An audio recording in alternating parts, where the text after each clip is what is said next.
बिस्मिल्लाहिर्रहमानिर्रहीम। अस्सलाम वालेकुम नाज़रीन, बाबरी मस्जिद शायद दुनिया की मज़लूम तरीन मस्जिद है। अयोध्या में वाक़या हिंदुस्तान की रियासत उत्तर प्रदेश की ये सबसे बड़ी मस्जिद 1528 में मुग़ल हुक्मरान बाबर के हुक्म पर मीर बाक़ी ने तामीर की। 300 साल बाद यानी 1853 में हिंदुओं ने इस बुनियाद पर उस पर कब्ज़ा कर लिया कि उनके बकौल इसे राम मंदिर की जगह पर तामीर किया गया था। तकरीबन 100 साल तक ये मामला किसी हद तक दबा रहा, लेकिन तक़सीम हिंद के बाद हिंदू इंतहा पसंदों ने दोबारा मस्जिद पर कब्ज़े की कोशिशें शुरू कर दी। 1949 में कुछ इंतहा पसंदों ने रात की तारीकी में वहाँ राम लाल का बुत लगाकर इबादत शुरू की। चुनांचे मामला अदालत में गया और ज़मीन को मुतनाज़ा करार देकर मस्जिद को मुकफ़ल करने का हुक्म दे दिया गया। 80 की दहाई में जब हिंदुस्तान में मुसलमानों के ख़िलाफ़ नफ़रत पर मबनी हिंदू इंतहा पसंदी की लहर उठी तो 1984 में विश्व हिंदू परिषद नामी तंजीम ने बाबरी मस्जिद के ख़िलाफ़ मार्च और तहरीक का आगाज़ किया। 1989 में एल के एडवाणी की क़यादत में इस तंजीम ने बाबरी मस्जिद से मुतसिल राम मंदिर का संग बुनियाद रखा। 6 दिसंबर 1992 को भारतीय जनता पार्टी, विश्व हिंदू परिषद और आरएसएस ने मुल्क भर से हज़ारों हिंदू इंतहा पसंद बलवाइयों को जमा किया और इस तारीख़ी मस्जिद को शहीद कर डाला। उसके बाद मुल्क भर में फसादात फूट पड़े, जिसमें 2000 से ज़ायद लोग मारे गए। इस साल 9 नवंबर को इंडिया की सुप्रीम कोर्ट ने उत्तर प्रदेश के शहर अयोध्या में बाबरी मस्जिद और राम मंदिर के मुकदमे का फ़ैसला सुनाते हुए मुतनाज़ा ज़मीन पर मंदिर की तामीर और मुसलमानों को मस्जिद के लिए मुतबादिल जगह देने का हुक्म दिया। नाज़रीन, जिन हिंदू इंतहा पसंद जुनूनियों ने बाबरी मस्जिद को शहीद करने में कलीदी किरदार अदा किया था, उनमें एक हरियाणा से ताल्लुक़ रखने वाला नौजवान बलबीर सिंह भी था। वो इस कदर जज्बाती और इंतहा पसंद हिंदू था कि उन चंद नौजवानों में भी शामिल था जो मस्जिद को शहीद करने के लिए उसकी छत पर चढ़े थे। लेकिन बाबरी मस्जिद को शहीद करने के इस गुनाह अजीम के बोझ ने इस हिंदू नौजवान को इस कदर बेचैन और परेशान कर दिया कि वो मुसलमान हो गए। वो सिर्फ ख़ुद मुसलमान नहीं हुए बल्कि उनकी बीवी और दीगर अहले खाना ने भी इस्लाम कबूल किया। बलबीर सिंह का इस्लामी नाम मोहम्मद आमिर है। हमने कुछ अर्सा कबल भी उनके साथ इंटरव्यू किया था और आज ताज़ा तरीन सूरत हाल पे बलबीर सिंह के साथ तफसीली गुफ्तगू होगी, उनके कबूल इस्लाम से मुतालिक भी बात होगी, वो बाबरी मस्जिद को शहीद करने के लिए कैसे और क्यों चल पड़े थे, इस पे भी बात होगी, लेकिन एक मुख्तसर से वक्फे के बाद। एक बार फिर खुशामदीद आपको जरगे में। नाज़रीन, जिस तरह आपको ब्रेक पे जाने से पहले बताया था कि बाबरी मस्जिद को शहीद करने वालों में एक हिंदू जुनूनी बलबीर सिंह भी था। वो उन जुनूनियों में शामिल थे जो बाबरी मस्जिद को शहीद करने के लिए उसके छत पे चढ़े थे। लेकिन इस गुनाह अजीम के इर्तिकाब के बाद बलबीर सिंह इस कदर जहनी बोझ और खौफ में मुब्तला हो गए कि वो जाते जाते मुसलमान बन गए और उन्होंने इस्लाम कबूल किया। उनका इस्लामी नाम मोहम्मद आमिर है और इस वक्त वो सिर्फ मोहम्मद आमिर नहीं है बल्कि मौलाना मोहम्मद आमिर बन गए हैं। मोहम्मद आमिर इस वक्त मगरिबी बंगाल से हमारे साथ स्काइप पे मौजूद है, तो आइए नाजरीन उनके साथ गुफ्तगू का आगाज़ करते हैं। मौलाना मोहम्मद आमिर साहब, अस्सलाम वालेकुम। वालेकुम सलाम। मौलाना साहब, अभी हालिया दिनों में बाबरी मस्जिद से मुतालिक जो भारतीय सुप्रीम कोर्ट का फ़ैसला आया, तो पहले तो ज़रा माजी को ताज़ा करते हैं। आप ये बताइए कि बाबरी मस्जिद को शहीद करने वालों में आप भी शामिल थे? जी जी, इसीलिए तो याद किया जाता है। उस वक़्त आप मज़हब के लिहाज से हिंदू थे, तो किस जमात से ताल्लुक़ था और क्यों आप किस वजह से मस्जिद को शहीद करने वालों में शामिल हो गए थे? हमें तो ये लगा था हम अपना धार्मिक वो जो अपना मजहबी फरीजा दे रहे हैं। जी, हर आदमी एक बात बताइए, जो उकसाएगा, जो भावनाएं लगाएगी, तो पूरी दुनिया जानती है इस मामले को। अभी अल्हम्दुलिल्लाह आप मुसलमान हैं, न सिर्फ मुसलमान हैं बल्कि इस्लाम की तबलीग कर रहे हैं, मसाजिद तामीर कर रहे हैं। तो जो भारतीय सुप्रीम कोर्ट का अभी हालिया जो फ़ैसला है, तो उसको मुसलमान कम्युनिटी ने किस तरह लिया है? कि पहले तो ये जो फैसला इतना लंबा खिंच गया मामला, कि लोग इतना ऊब गए थे, इधर जाए उधर जाए, एक मामला यहाँ तक आ गया था। ज्यादातर लोगों के हालात तो ये थी। ठीक। जो करीबी जिम्मेदार लोग, उनका अलग है। वो तो हर कोई एक, कुछ लोग तो नाक का मामला लेके चले, कुछ लोगों ने कहा इधर जाए उधर जाए, इस मामले का अंत होना चाहिए। और पॉलिटिकल लोगों ने ये पॉलिटिकल गेम बनाया था कि भाई ये मस्जिद का मुद्दा हटा दो, नहीं तो ये लोग फिर सर पे आएंगे। सभी तरफ से, एक तरफ से बात आई, सारा जमा भाग इस बात पे लग गया कि भाई ये जो मामला एक तरफ हो जाना चाहिए। ठीक। ये बताइए कि ज़रा हम अपने उसको ताज़ा करने के लिए कि आप उस वक़्त एक जुनूनी हद तक हिंदू थे और आप समझ रहे थे बाकी हिंदुओं की तरह कि बाबरी मस्जिद को राम मंदिर की जगह पे तामीर किया गया है। फिर आप गिराने वालों और पहले छत पे चढ़ने वालों में भी शामिल थे। तो आप मुसलमान जो है फिर कैसे हो गए? आपको क्यों ये महसूस हुआ कि मुझे मुसलमान होना चाहिए? ज़रा उसको ताज़ा कर लीजिए हमारे जहनों में अपनी यादों को। मैं मुसलमान होने के लिए नहीं गया, जी। तो अपना इलाज कराने के लिए। दूसरा ये नजरिया भी था, ये जो मुसलमानों के सबसे बड़े जिम्मेदार होते हैं, वो कोई उनसे माफी तलाफी कर लेंगे, वो फतवा दे देंगे, वो मेरी जान बख्शी हो जाएगी। मेरे दिमाग में ये था कि मुसलमान अब जिहाद का फतवा दे के मुझे मारेंगे, जो सबसे बड़ी टेंशन मेरे दिमाग में। अच्छा। जिन चीजों से हम डराते थे लोगों को, वही डर दिमाग में आया। 100 बार कोई झूठ बोला जाए ना, बाद में खुद सच लगने लग जाता है इंसान को, दूसरों को तो लगता ही है। वही चीज मेरे साथ हुई। और जब गया तो उन्होंने कहा कि ये मस्जिद तो भाई अल्लाह का घर है, और अल्लाह सबका मालिक है, आपका भी मेरा भी। जब वो घर अल्लाह का है जिसको तुमने शहीद किया है, तोड़ा है, तो माफी भी उसी से मांगो। और वो कैसा है फिर उसका तारुफ कराया, आयतुल कुर्सी, सूरह इखलास का तफसीर मेरे सामने सुनाई। आज समझ में आती हुई बात। तो जब अल्लाह का तारुफ हो जाए, बेशक अल्लाह का घर है, और इसमें से किसी मुसलमान ने, वो खुद भी कह रहे थे हमने गलती की कि हमने अल्लाह का तारुफ नहीं कराया, अल्लाह के घर का तारुफ नहीं कराया, गलती हमारी है, आप हमारे भाई हैं, 3 रिश्ते आपसे साथ है हमारे। एक तो आप हमारे आदम अलैहिस्सलाम की औलाद हैं, खून का रिश्ता हमारा है, अल्लाह के बंदे हैं हम सब, रब्बुल आलमीन है, वो रब्बुल मुस्लिमीन तो है नहीं। तो तीसरा है कि ये नबी आखिरी नबी की उम्मत है, मोहम्मद सल्लल्लाहु अलैहि वसल्लम की। तो इसके सब उम्मती हैं, वो चाहे माने या ना माने, अल्लाह सबके हैं, अल्लाह को कोई माने ना माने। अब हम सब एक माँ बाप की औलाद हैं। अब उसमें से कुछ लोगों ने कहा जेनेटिक डिफरेंस करने पर लगे हुए हैं कि हो सकता है कि ऐसा नहीं है वैसा है, तो साइंटिफिकली कुछ बात कर रहे हैं लोग। बहरहाल, लेकिन ये 3 सच्चाइयां हमारे सामने, धार्मिक लोगों के लिए 3 सच्चाइयां बताई। जब दिल दर्द होता है ना, दिल को तकलीफ होती है साहब, तब समझ में आती सच्चाई। और अल्लाह को हिदायत देनी होती है, तब भी एक बात ये भी है।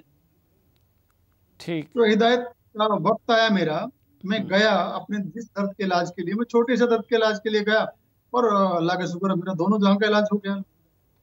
यानी बाबरी मस्जिद की शहादत में हिस्सा लेने के बाद आपको खौफ था, डर था कि मुसलमान मुझे मार देंगे। आप उस खौफ को दूर करने के लिए मुसलमान उलमा के पास गए और वहाँ पे अल्लाह ने आपका न सिर्फ खौफ दूर कर दिया बल्कि उल्टा आपने इस्लाम कबूल कर लिया। जी जी जी। आपकी तरह के कुछ और ऐसे हिंदू भी थे कि जो मस्जिद की शहादत में शरीक थे और उन्होंने फिर इस्लाम कबूल किया हो, या आपकी तरह का एहसास उनको भी हो गया हो? जी, 29 लोग तो मेरे समेत मौलाना कलीम सिद्दीकी साहब के हाथ पे इस्लाम कबूल करे हैं। 29। अच्छा, ये 29 वो थे कि जो मस्जिद की शहादत के अमल में हिस्सेदार थे? जी जी जी जी। अच्छा, और वैसे मजमूई तौर पर अभी तक आपके हाथ पे कितने लोग मुसलमान हो चुके हैं? देखिए, कलमा पढ़ने वाले की तादाद तो अल्हम्दुलिल्लाह बहुत ज़्यादा है, लेकिन उसका तादाद के लिए मेरे शेख ने हुक्म फरमाया कि आमिर मियाँ, ये तादाद तो बहुत कम है, बाकी ईमान ना लाने वालों की तादाद बहुत ज़्यादा है। अच्छा, तो इसलिए उस पर काम किया जाए, तौर पर दिखावा हो जाएगा। हो सकता है कि आप तो एक नजरिए से पूछ रहे हैं, दूसरे लोगों के नजरिया लगे कि अपनी सेखियां भगाने लगे ये लोग। मैं जिस जमात से इन उलमा में बैठता हूँ उसमें हम जो कर लिया उस पर फख्र महसूस नहीं करते, बस नादिम रहते हैं अल्लाह की तरफ पे, हमने जो हो गया जितना काम वो कम हुआ है, बस ये नज़रिया है हमारा। अच्छा, इस्लाम कबूल करने के बाद आप अपने साबका इलाके में जहाँ रिहाइश थी वहीं पे रह रहे हैं पानीपत में, या कि नहीं आप कहीं माइग्रेट कर गए हैं? 12 साल से मैं दावत का जिम्मेदारी के तौर पर, मैं हैदराबाद में सेंटर है मेरा, अच्छा, हैदराबाद दक्षिण में।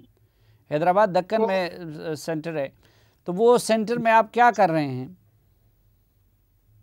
बस जो लोग इस्लाम पे सवाल उठाते हैं, इस्लाम के ताल्लुक से उनकी जिज्ञासा है, कुछ उनका सवाल है, उनके सवालों को जवाब देना। अब एक टीम मुनज़्ज़म की हमने कि भाई कुछ ऐसी जमात होनी चाहिए जो सवालात इश्कालात हों, उनके जवाब कौन देगा? ठीक। अगर इसके लोग अपने काम में मशगूल हैं तो दिगर तंजीमों के, तो अब हम लोगों को एक खासा जमाती सी बात पे रख लेनी चाहिए। कोई भी हमसे सवाल पूछे तो हम उनके बिंग में जाके अपना काम करें। अच्छा, वैसे मजमूई तौर पर इस्लाम कबूल करने के बाद आपको मुश्किलात का ज़्यादा सामना करना पड़ा, या कि आपकी ज़िंदगी आसान हो गई? मैं तो कहूँगा साहब मेरी जिंदगी तो बहुत आसान हो। अच्छा। सबसे पहली बात यह कि जून 91 में मेरी शादी हुई, हम्म। और मैंने इस्लाम कबूल किया है जून 93 में। 2 साल हो गए। ठीक। 2 साल के बीच में मुझे कोई औलाद नहीं हुई। हम्म। दूसरी चीज ये है कि इस्लाम कबूल करने के बाद, और इसके बहुत सारे टेस्ट होते हैं हमारे यहाँ, तो होता है ना, शादी आती है तो सबको एक उम्मीद रहती है, माओ को चाचियों को, भाई हमारे यहाँ कोई काफी टेस्ट वेस्ट हो गए तो बहुत नॉर्मल टेस्ट है, लेकिन उसमें कहीं से भी कोई पॉजिटिवनेस नहीं नजर आ रही थी। इस्लाम कबूल किया, उसके बाद से अल्लाह ने वो भी सारी चीजें ठीक। उन तरीके से, बिल्कुल एक नॉर्मल तरीके से। अच्छा, लास्ट दूसरी टाइम। चीज, जी जी, आप जी, फरमाइए, बात मुकम्मल कीजिए। बहुत सारी चीजें ऐसी हैं कि पहले मैं लोगों को पीछे भागता था, मेरे हाथ नहीं आते थे उनको पैसे दे के या पास करके कुछ काम करते थे। अब अपने आप लोग आते हैं। अच्छा, लास्ट टाइम जब आपसे मेरी बात हुई थी तो आप सिर्फ मोहम्मद आमिर थे। आप अल्हम्दुलिल्लाह अब मौलाना मोहम्मद आमिर बन चुके हैं। तो इस दौरान आपने बाकायदा दीनी तालीम भी हासिल की? नहीं, वो तो साहब सन 2000 से 2005 तक मैंने तालीम हासिल की। अच्छा। 93 में इस्लाम कबूल करने के बाद मदरसे में पढ़ाया मैंने। अच्छा, माशाल्लाह। आ, जो है शुरुआती तालीम इस्लामी तौर पे हासिल करता रहा। उसके बाद हजरत ने कहा कि अब तो वक्त आ गया कि आपकी उर्दू वगैरह सही है, तो आप जो है ना बाकायदा तौर पर पहले अपनी इस्लाह करें। तो लोग आपका इंतजार करते हैं, लोग आपसे खुतबा सुनना चाहते हैं, लोग आपसे नमाज पढ़ना चाह रहे हैं, तो आप जाएं और इसमें दाखिला लें। फिर खुसूसी कोर्स है नदवातुल उलमा का, और उसके शोबा हमारे यहाँ पे 4 क्लासेज हैं। जामिया इमाम साहब वलीउल्लाह मुहद्दिस देहलवी रहमतुल्लाह अलैह के नाम नामी से एक इदारा कायम किया है मेरे शेख ने, उसमें 4 साल का कोर्स हुआ। माशाल्लाह। तो अभी ये आप किसी दीनी जमात से वाबस्ता हैं, तबलीगी जमात से वाबस्ता है, या कि अपनी दावती तंजीम और जमात बनाई हुई है जिसके ज़रिए आप अभी बाकायदा लोगों के दीन से मुतालिक इश्कालात को दूर कर रहे हैं, या कि इनफरादी सतह पे काम कर रहे हैं? देखिए अल्हम्दुलिल्लाह शुरू में तो मेरी तरबियत पुरुष मेरे मदरसे में हुई, मदरसा शाह वलीउल्लाह मुहद्दिस देहलवी रहमतुल्लाह अलैह के नाम से, ठीक। जो फुलत यूपी में है, मुजफ्फर देवबंद के पास। और उसके बाद जमात में जाने का मौका मिला बार बार, तकरीबन 6 बार में 4-4 महीने के लिए निकला बीच बीच में। तो जो लोग इस्लाम कबूल करते थे आते थे, उनको जमा करते रहते थे, हम सब लोगों का उनका वक्त लगाने के लिए बार बार जाते थे।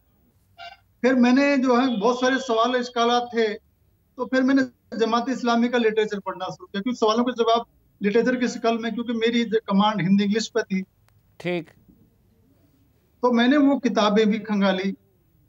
तो जमात इस्लामी का भी बहुत सारा लिटरेचर जो है ना इसमें मुफीद साबित हुआ। कि जो लोग इश्काल करते सवाल करते थे, जैसे तौहीद के ताल्लुक से।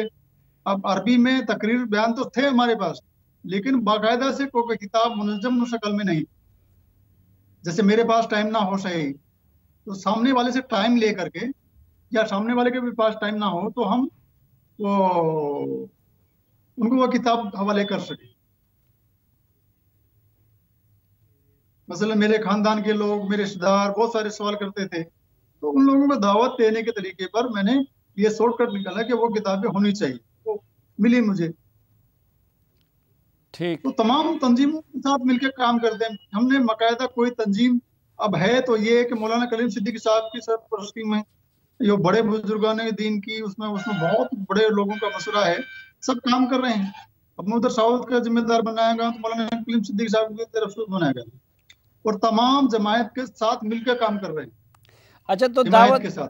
ठीक, अपना दावत व तबलीग का काम करते वक्त आप ज़्यादातर किसके लिटरेचर से इस्तिफ़ादा करते हैं? मौलाना मौदूदी के उससे करते हैं, मौलाना वहीदुद्दीन ख़ान के लिटरेचर से करते हैं, या देवबंद के अकाबिरीन उनके लिटरेचर से करते हैं, या कि सबसे करते हैं? ये अल्हम्दुलिल्लाह सबसे करते हैं। देखिए, पहली बुनियादी किताब है मौलाना कलीम सिद्दीकी साहब की, आपकी अमानत आपकी सेवा में। ठीक। उसको हिंदुस्तान की सभी 13 जबानों में उसका तर्जुमा हो चुका है।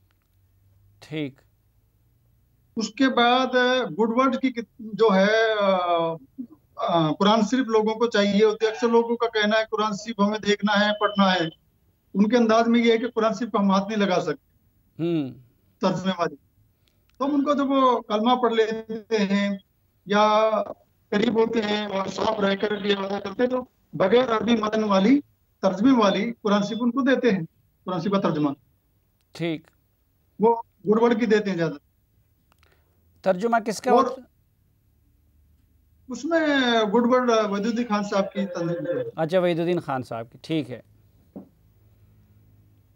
और उसके अलावा जो तौहीद रिसालत आखिरत पे जो किताब आई है मरकजी मकतबा इस्लामिया की, जमात इस्लामी, ठीक। उसमें बहुत सारे हैं। जैसे कोई सवाल करता है वैसी किताब हमने तरतीब दे रखी।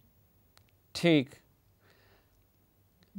तो ये आपने मसाजिद की तामीर का काम भी शुरू किया था, तो उसकी क्या वजह थी मसाजिद ही तामीर करना, और अभी तक उस सिलसिले में कितनी मसाजिद को तामीर करने की अल्लाह ने तौफीक बख्शी है?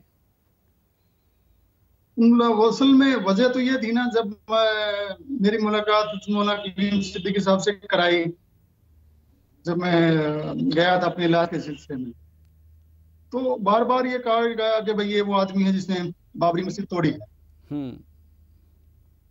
तो दिमाग में देखिए कितने लोगों के बीच में जाए, चाहे मैं अपनी जगह कितना बड़ा हीरो था, लेकिन ये तो दिमाग में आता है कि भाई ये मुसलमान है, इनका दिल टूटा है जाति तौर पर। लेकिन अब तो मैं समझो मैं अल्लाह का बंदा बन चुका था, मैं उनको अपना गैर नहीं मानता था, और ये गुनाह गिल्ट फील हो रहा था, जहन में आई कि मैंने इतना बड़ा गुनाह किया है। तो उसकी तलाफी के लिए एक जज्बे में मैंने लफ्ज कह दिया कि मैं इंशाल्लाह 100 बनाऊंगा, एक तोड़ी है तो 100 बनाऊंगा। ठीक। वो कह तो, लेकिन उसको पूरा करने के लिए अब देखिए, मैं जब चला नौजवानी की उम्र में, अब आज बिल्कुल सफेद दाढ़ी लेके भी 91 मस्जिदों तक पहुंच पाए हम। 91 तक जलंधर मुकम्मल जो हुई है। अच्छा, माशाल्लाह। तो सिर्फ 9 मसाजिद बाकी है आपके हदफ में? जलंधर वैसे तो 58 जगह बाकी भी हैं, वो जब पूरी हो जाएं, उसमें कुछ मसाइल की वजह से रुकी हुई है, वसाइल की वजह से। लेकिन हमारे यहाँ पर होता क्या है कि एक बार नाम मशहूर हो जाए ना साहब, वो मस्जिद बनाते हैं। अब मैं मस्जिद बनाने का एक साल में 2-3 प्रोजेक्ट करवाते हैं हम साल में। अच्छा। और मेरे पास 300-400 आते, कम से कम 500 फोन की एवरेज भी हो जाती है। माशाल्लाह। कि आप यहाँ मस्जिद बनाइए, हमारे यहाँ मस्जिद की बहुत जरूरत है, गरीब इलाका है। हर आदमी अपने को गरीब बता देंगे। शादी करने जाएंगे तो खूब खर्च करेंगे, घर बनाएंगे तो अच्छे टाइल वाले बनाएंगे, अल्लाह के घर के लिए नहीं। तो ये इतनी मसाजिद आपने बनाई और मजीद भी बनाना चाहते हैं, तो पैसा कहाँ से आता है? वही तो है ना, कुछ अपने जाती होता है, कुछ दोस्त जो मेरे अहबाब जो मुझसे आज खुलासा ये है कि मेरी जो कारगुजारी सुनते हैं पर्सनल जो दोस्त मिलके, मैं सीधा कहता हूँ तुम्हें काम खाली बातें सुन के अपना दिलजोई करनी है या इस काम में हिस्सा भी लेना है। वो कहते हैं नहीं भाई, हिस्सा भी लेंगे। हिस्सा लेंगे तो कितना लेंगे तय कर लेते, आप फर्श अच्छा, बनवा दीजिए, हम चंदा नहीं लेते किसी से। ठीक। पहले से ये किया था कि चंदा नहीं लेंगे कोई। जैसे उसके 7 हिस्से बनाए मस्जिद के हमने। हम्म। एक जो है ना स्टेप है उसका बुनियाद तक का है। हम्म। दूसरा स्टेप पिलर्स रेज होकर के ऊपर तक का हो गया। फिर एक उसका फ्लोरिंग अच्छा छत का है, स्लैब का है। चौथा फिर उसका उसमें लिपाई अस्तरकारी जिसको बोलते हैं आप। ठीक। उसके बाद एक बिजली का, एक लैट्रिन बाथरूम का, एक पानी का, एक कलर का। ये 7 शोबे हमने बना के छोड़े हैं कि इसमें आप एक शोबे को पूरा पकड़ लीजिए, काम हो जाता था। अब थोड़े हालात बहुत कमजोर हैं 5-6 साल से, तो हम्म। अब हमने क्या किया कि डोनेशन लेना शुरू किया है। इससे पहले नहीं ली। अच्छा। तो जो लोग आते हैं ऑनलाइन, या ऑनलाइन आके भी बैंक में डालें, हम्म। और या कोई सामान दिलाना चाहे, तो इस तरह हम करना शुरू किया। क्योंकि जब बड़े लोगों के हालात रहे नहीं, बड़ी अमाउंट देने का नहीं रहा, वो नहीं कर पाते, तो हमने कहा भाई अब तो ये काम करना ही पड़ेगा। ठीक। तो तकाजे ज्यादा है, काम तो करना है। हम्म। तो आगे क्या इरादा है? जब 100 मसाजिद का टारगेट पूरा हो जाए तो फिर क्या करेंगे? देखिए साहब, शो तो कोई, ये तो जैसे हम जमात में जाते हैं ना, तबलीग जमात में जाते हैं कि भाई 40 दिन जाएंगे, 4 महीने के लिए जाएंगे, तो इसका मतलब 4 महीने के बाद जिंदगी खत्म हो जाएगी, उसके बाद जरूरत नहीं दिन की। वो तो सीखने के लिए फुर्सत निकालनी होती है। उसके बाद जितना तकाजे आए उतना चलना चाहिए। ठीक। अच्छा, ये अब जो हिम्मत इसलिए नहीं हो रही साहब कि आजकल लोग जैसे ही किसी के साथ ने सामने तकाजे रखे ना, बदगुमान होना शुरू हो जाते हैं। देखिए साहब, इस्लाम को क्या चंदे बनाने का, चंदा लेने का एक तरीका बना लिया। तो बहुत सारी चीजें आज का दौर है जो है, इसमें मनफियात ज्यादा है। अच्छा, जिनको काम नहीं करना होता, इसका हालात बहुत मुश्किल है। ठीक। ये जो बाबरी मस्जिद से मुतालिक सुप्रीम कोर्ट के फैसले में भी ये कहा गया है कि मुसलमानों को मस्जिद की तामीर के लिए अलग जगह दी जाएगी, तो आप वहाँ चाहेंगे कि उस मस्जिद की तामीर में अपना हिस्सा लें?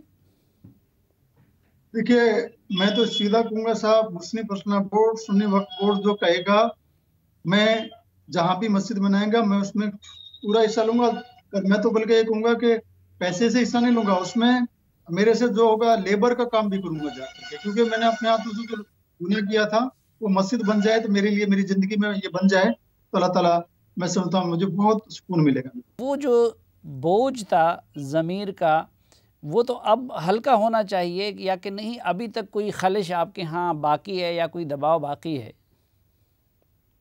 देखिए, खलिश तो ये है, सच सच पूछिए जाए, जैसे ही ये सवाल आता है बाबरी मस्जिद वहां तामीर होगी, आप क्यों नहीं जाते, कुछ लोग कहते हैं गवाही के लिए क्यों नहीं जाते।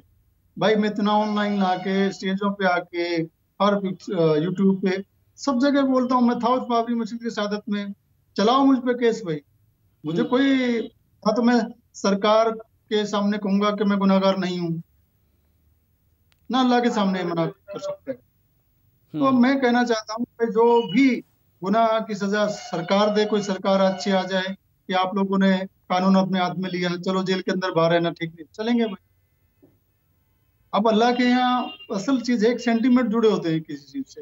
बाबरी मस्जिद से सेंटीमेंट जुड़े हैं जिस तरह, तो अब वो बनाने में भी कुछ ईंट गारा अपने हाथ से लग जाए तो बड़ी अच्छी बात है।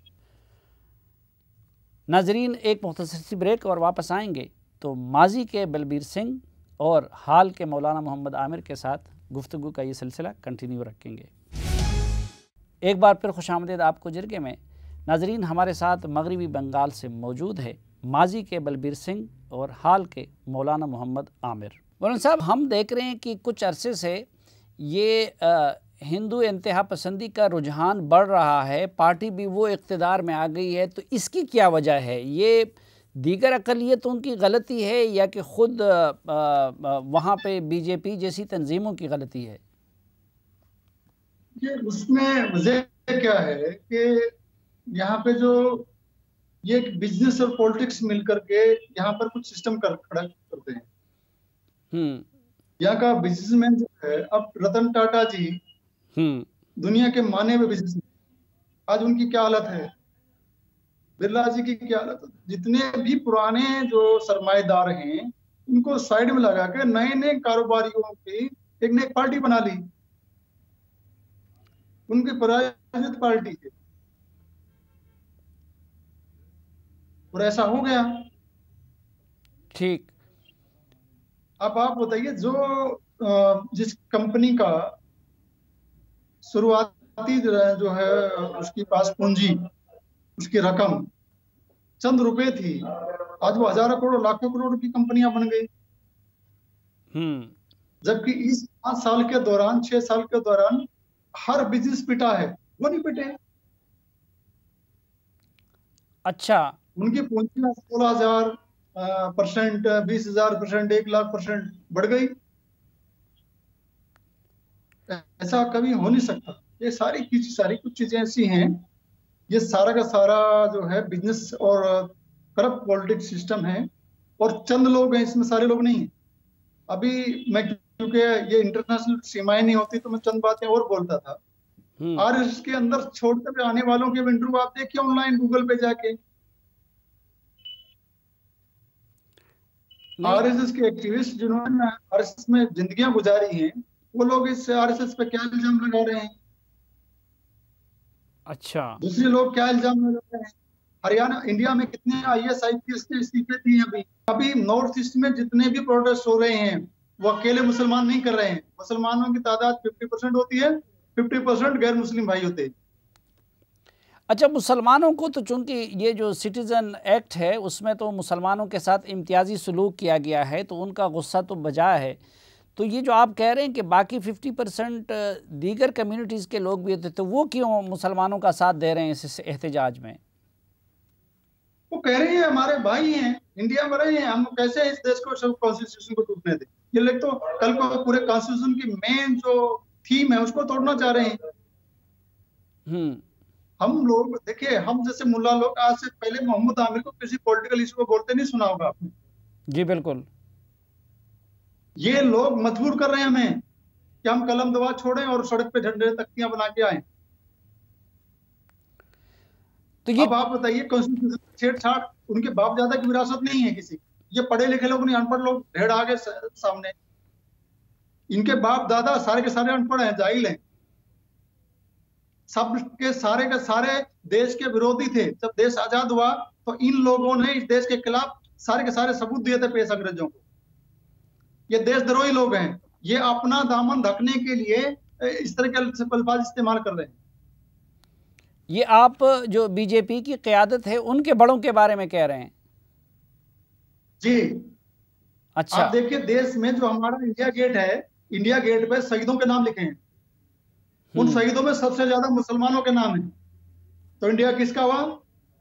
शहीदों की चिताओं पर लगेंगे हर वर्ष मेले, ये तो बात हुई। अब कोई वर्ष मेले भी नहीं लगते, उनका नाम शहीद में से निकाल दिया। वो तो इंडिया गेट, इससे ये तो इंडिया गेट को तोड़वाना चाहेंगे कल को, कि उसमें मुसलमान ज्यादा क्यों हैं, उसमें सिख कितने हैं, कितने ईसाई हैं, लेकिन संगी एक भी नहीं है, ये चिट्ठी वाला एक भी नहीं है। ये सारे के सारे हरामखोरी में उतरे हुए थे। किंग विक्टोरिया आई, वो रानी विक्टोरिया आई थी, उसकी सामने जी हुजूर कर रहे थे ये लोग। मैं तारीख जानता हूँ इनकी, और इन जितने खानदान यहाँ सियासत में बैठे हैं, इनके खानदानों की बारीकियों को जानता हूँ।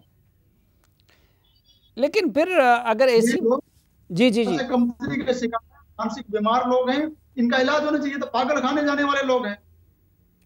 आप ये बताइए, कल तक जिनके साथ तड़ीपार जैसे इल्जाम थे, वो लोग कैसे यहाँ पे आ सकते हैं? जिनके ऊपर बड़े बड़े मुकदमे होने चाहिए थे, वो लोग यहाँ पे लोगों को तड़ीपार करना चाह रहे हैं। एक तड़ीपार दूसरों को तड़ीपार करना चाहता है, और एक आदमी जिसके साथ, जिसको घर चलाने नहीं आता, वो हमें ये देश चला के दिखाना चाहता है। हमारी ये मजबूरियां हैं, ये मुसलमानों के, और मैं कहूंगा उलमाए दीन की कमजोरियां हैं, किसी और की नहीं। अगर हम उलमाए दीन के सब तो शोबों को लेकर के दावत का काम करते। मेरे खानदान के लोगों ने, किसी को मुसलमान ने दावत नहीं दी साहब। उस टाइम इंडिया पाकिस्तान नहीं था, उसमें आपके खानदान मेरे खानदान का कोई बंटवारा नहीं था। सबने अगर मिलके अलग अलग हिस्सों में दावत दी होती, कोई कितना बड़ा 30 मार खाता साहब। हमारे यहाँ तो दावत का शौर नहीं था। ये मुसलमान बेशऊर हैं, और जब शौर आ जाए मुसलमानों को तो किसी की मजाल नहीं। ये 2-2 पैसे के लोग, जिनको देश की गद्दारी, 2-2 पैसे के लोग किसको कहा जाता है? जो देश के नाम पे गद्दारी करते हैं उनको 2-2 पैसे के लोग बोलते हैं। गरीब आदमी को 2 पैसे नहीं कहा जाता। हमारे देश में गरीबी है, भूखमरी है, वो लोग अपने जमीन के साथ जिंदा हैं। 2 पैसे के लिए जिन्होंने देश बेच दिया था, वो 2 पैसे के लोग आज देश में सरकार चला रहे हैं। नहीं तो सरकार को की क़यादत तो नरेंद्र मोदी के हाथ में है, तो आप मोदी साहब के बारे में ये कहना चाहते? कहाँ क़यादत? इस दुनिया का सबसे बड़ा मजबूर आदमी, इंटेलिजेंस की रिपोर्ट देखिए, लोग उनके लिए दुआएं कर रहे थे कि भाई तू सुधर जा, फिर सुधरना नहीं चाह रहा, उसके लिए दुआएं कराई गई, सब कुछ कराया गया। अब वो ऐसे सिस्टम के चक्कर में आ गया। सरकार चलाना जरूरी नहीं साहब। कितने लोगों ने सरकार छोड़ी है। लाल बहादुर शास्त्री जी के जमाने में जब वो रेल मंत्री थे, एक ट्रेन एक्सीडेंट हुआ था। ट्रेन एक्सीडेंट होते ही उन्होंने रिजाइन कर दिया था, अपनी गलती मान ली। लेकिन ये तो लोग सीट से चिपके हुए हैं, और सीएस चिपके ही हुए नहीं है। इस पर कायम रहने के लिए कितनी भी लाशें बिछ जाए, लेकिन ये छोड़ने वाले नहीं, क्योंकि छोड़ते ही इनके साथ फिर वही हालात आएंगे।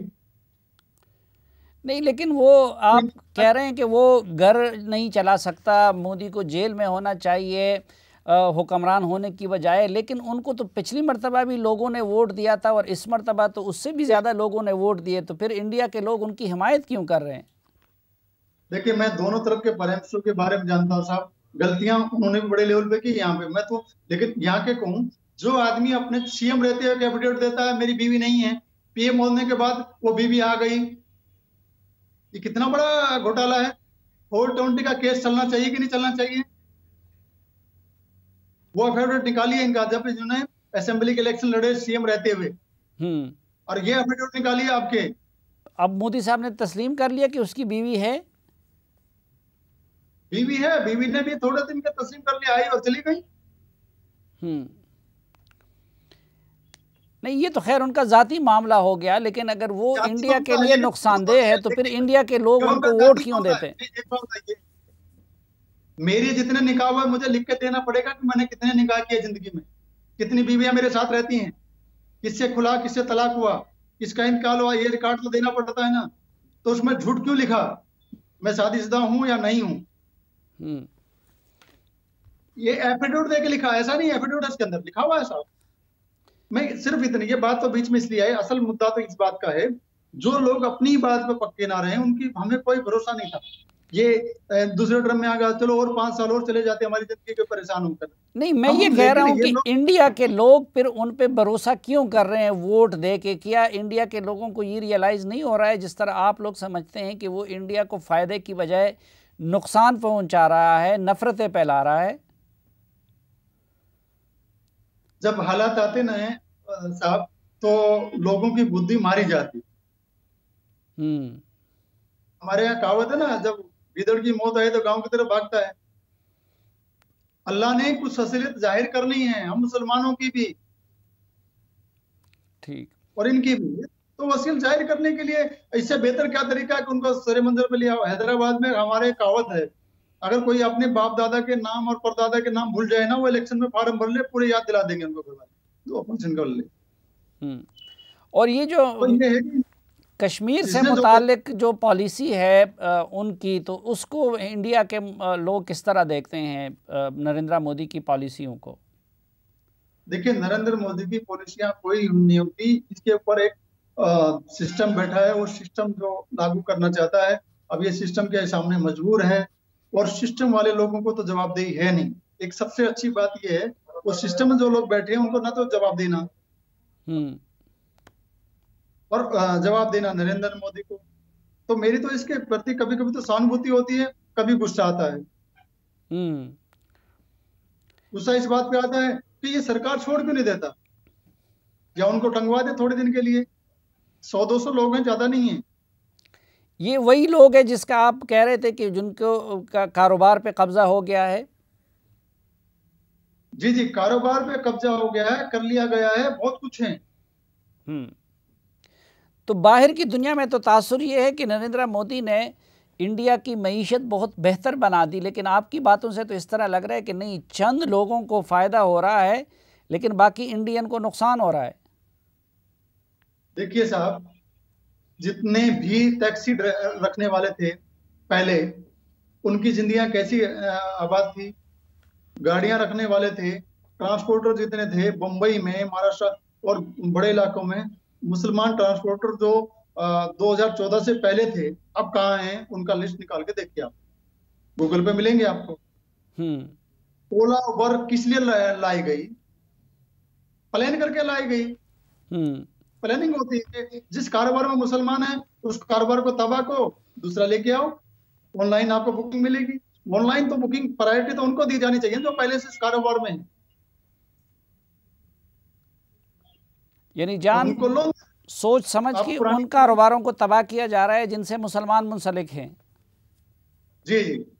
दूसरे नंबर पे जो सेकुलर जहन रखने वाले लोग हैं उनके लिए भी सेम पॉलिसी है।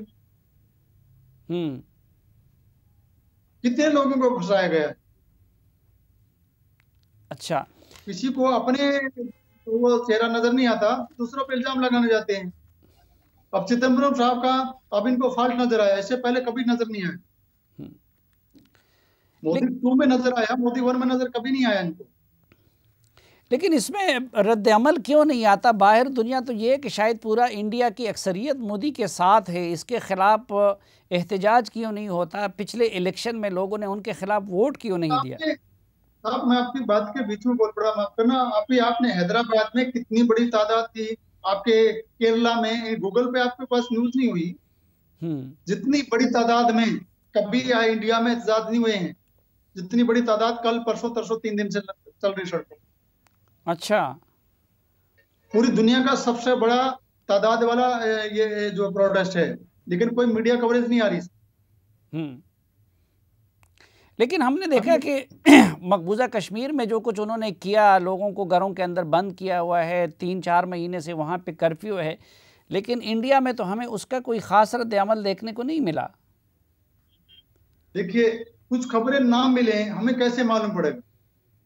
उन्होंने पुख्ता इंतजाम किए अपनी तरफ से, इंटरनेट सेवा बंद कर दी, कुछ तस्वीर आती थी उसको यकीनन उस पर यकीन करना मुमकिन नहीं होता था। कई बार बहुत पुरानी तस्वीर देके वो इंटरनेट पे इन लोगों ने थोड़ा सा कर लिया था। लेकिन अब सूरत हाल ये आ गई है कि ये लोग कानून को अपने हाथ में लेकर, देखिए एक बात और, कानून के दायरे में एक काम हो गया, सब एक गांव में उग्रवादी घुस गया, वो गांव को घेरा कर लिया, एक कानून इजाजत दे रहा है। अब वहां पे कानून ही पूरा हाथ में ले लिया, कोई सबको उग्रवादी घोषित कर दिया, ये एक अलग विषय हो गया। अच्छा, जो ये मौजूदा हुकूमत की पॉलिसी है, इसका आपको इंडिया के मुस्तकबिल पे क्या असरात मुरतब होते नजर आ रहे हैं आपको? ये बहुत जल्द ये गवर्नमेंट जाएगी, ऐसा ये पूरा नहीं करेगी ट्रम्प। और इनको जब भागना होता ना, इनसे मैसेज चलाई नहीं जा रही। सरकारी खजाने पे इतना बड़ा मामला बोझ पड़ चुका है कि इनके पास ना पैसे देने को है ना लेने को है। या फिर ये हमारा रेलवे जैसी संस्थाओं को बेचेंगे, किराए पे देंगे, ठेके पे देंगे, क्या कुछ करेंगे। तो वहाँ के मुसलमानों को अपनी बका के लिए, माजी में तो मुसलमान ज़्यादातर यही कांग्रेस में भी थे, दूसरी जमातों में भी थे, तो क्या मुसलमान अपनी बका के लिए क्या हिकमत अमली बना रहे हैं कि कोई अपनी जमात बनाएं या कि कांग्रेस के साथ चले जाएं? क्या कर रहे हैं मुसलमान? साहब मुसलमानों की मत पूछिए साहब, ये मुसलमान हैं कहाँ? मुसलमान मानने वाले मुसलमान होते हैं। सुबह से शाम तक जितने लोग ये पार्टियों से जुड़े हुए हैं, तकरीबन सारे के सारे फाइनेंस पे पैसा लेके बैठे हुए। सूदखोर जो लोग हैं, सूद पे चलाने वाले लोग हैं, शादियों पे ज्यादा खर्च करने वाले रस्म रिवाज पे लोग हैं। इस्लाम के नाम पे डर ही कहाँ लगता है इन लोगों को? आखिरत का डर नहीं रहा इनको। मौलाना मोहम्मद जी जी, राज्यसभा में वोटिंग की इस बिल के खिलाफ, उन लोगों को अपनी जान की, अपनी बीवी बच्चों की फिक्र हुई, लेकिन देश की, कौम की फिक्र नहीं हुई, कॉन्स्टिट्यूशन की, संविधान की नहीं हुई। ठीक। मौलाना मोहम्मद आमिर साहब, आखिर में आप अगर कोई पैगाम देना चाहते हैं हमारे प्रोग्राम के तवस्सुत से पाकिस्तानियों को या इंडिया के मुसलमानों को या किसी को भी आप कोई पैगाम देना चाहते हैं तो हमारा फोरम हाजिर है। तो मैं तो सिर्फ इतना कहूंगा, देखिए अब सिर्फ इंसानियत के नाम पर हम लोगों को इकट्ठा होना होगा। इंडिया के लोग इंसानियत के नाम पे जमा हो रहे हैं। केरला के प्रोग्राम देखिए, आप हैदराबाद के प्रोग्राम देखिए, अभी आप कितने नॉर्थ ईस्ट के प्रोग्राम देखिए, सबसे ज्यादा प्रोटेस्ट इन एरिया में हुआ अभी तो। बाकी और जगह भी हुआ है, सबसे बड़े प्रोटेस्ट इन एरियाज में हुए हैं। उन सब की तस्वीर आप गौर से गूगल पे से निकाल के देखिए, उसमें सारे के सारे मुसलमान हैं क्या? गैर मुस्लिम भी भाई। और 105 की तादाद जो राज्यसभा में हमें मिली या लोकसभा में हमें मिली, जितनी भी तादाद, वो सारे के सारे मुसलमान नहीं है। और जिस जान से मेहनत की जिन लोगों ने, जो बहानेबाज हैं, वो सबका पर्दाफाश हो गया। ठीक। अब मैं तो ये कहूंगा, इंसानियत के नाम पर जो लोग भी हैं उनको इंसान समझा जाए, इंसान माना जाए। और इंसान मानने का तरीका है कि उनको अल्लाह का तारुफ कराएं, ताकि वो इंसान बन पाए। हम इंसान कब बनेंगे? जब अल्लाह को मानते हो, वरना हैवानियत के शिकार हो गए हम तो। अल्लाह को मानेंगे तो हमने भाईचारा बढ़ेगा, अल्लाह को नहीं मानेंगे तो ये सब अलहदियां शुरू हो जाएंगी। अगर ये मुसलमान भी जो ये मैंने जिनके बारे में कहा, सूदखोरी और उसके चक्कर में पड़े हुए हैं, ये लोग अगर अल्लाह से का डर खौफ आ जाए तो फिर दूसरे का डर खौफ नहीं डरेंगे। नरेंद्र मोदी जैसे 50 आए 50 चले गए, हमें क्या फर्क पड़ने वाला है? बहुत शुक्रिया। आपके यहाँ भी कितने फिल्म आए थे? जी जी, आप मुकम्मल। इस दुनिया का डर सिर्फ अल्लाह का डरना है। कोई मुसलमान डरे किसी से ना, सिवाय अल्लाह के। हक पे जमा रहे, इंशाल्लाह ताला कामयाबी इस्लाम की होती है हमेशा। और मुसलमान अगर इस्लाम पे आ गए तो कामयाबी है। कोई मुसलमान अल्लाह के सिवा किसी से ना डरे। मौलाना मोहम्मद आमिर साहब, हमें वक्त देने और हमसे बात करने के लिए बहुत शुक्रिया। इसके साथ ही आज के इस खसूसी जरगे का वक्त ख़त्म हुआ चाहता है। सलीम साफ़ी और जरगा की प्रोडक्शन टीम को इजाज़त दीजिए। अल्लाह हाफ़िज़।